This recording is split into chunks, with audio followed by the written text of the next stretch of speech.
My name is Sue Murray, and I have the privilege of serving as mayor here in Greencastle. Well, for myself, I've lived here for 32 years.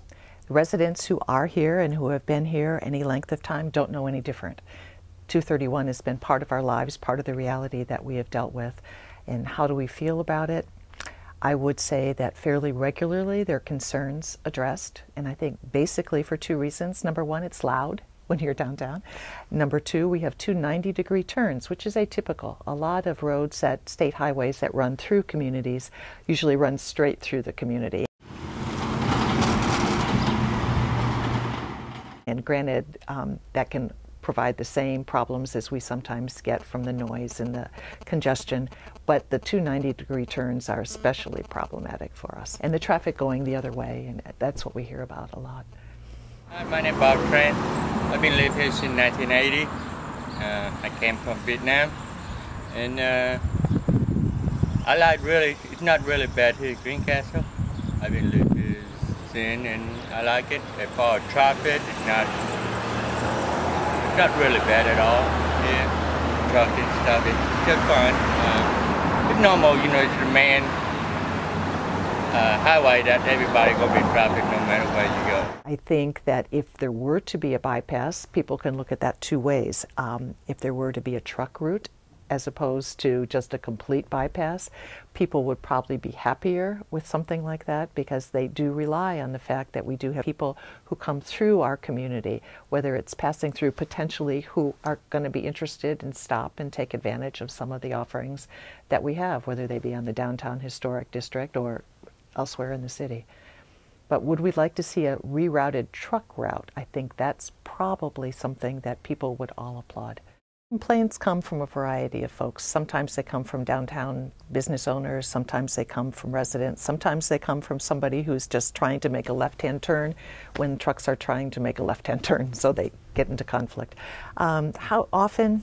I would say not regularly. Periodically, I hear a lot. Maybe 20 complaints a year.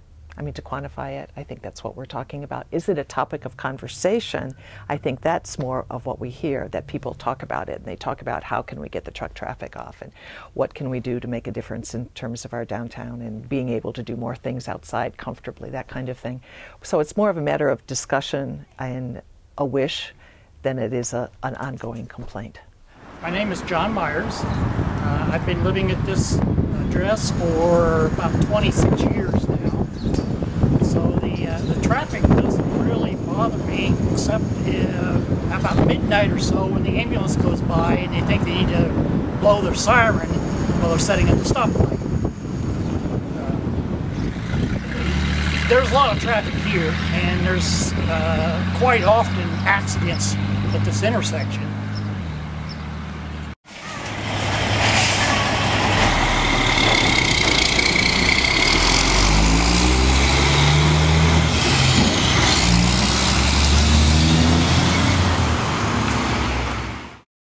Transformation that I'm hoping to see, and I think that the state was hoping to see by investing in us as a stellar community this year, is, again, aside from 231, I think the economy is going to improve in the downtown.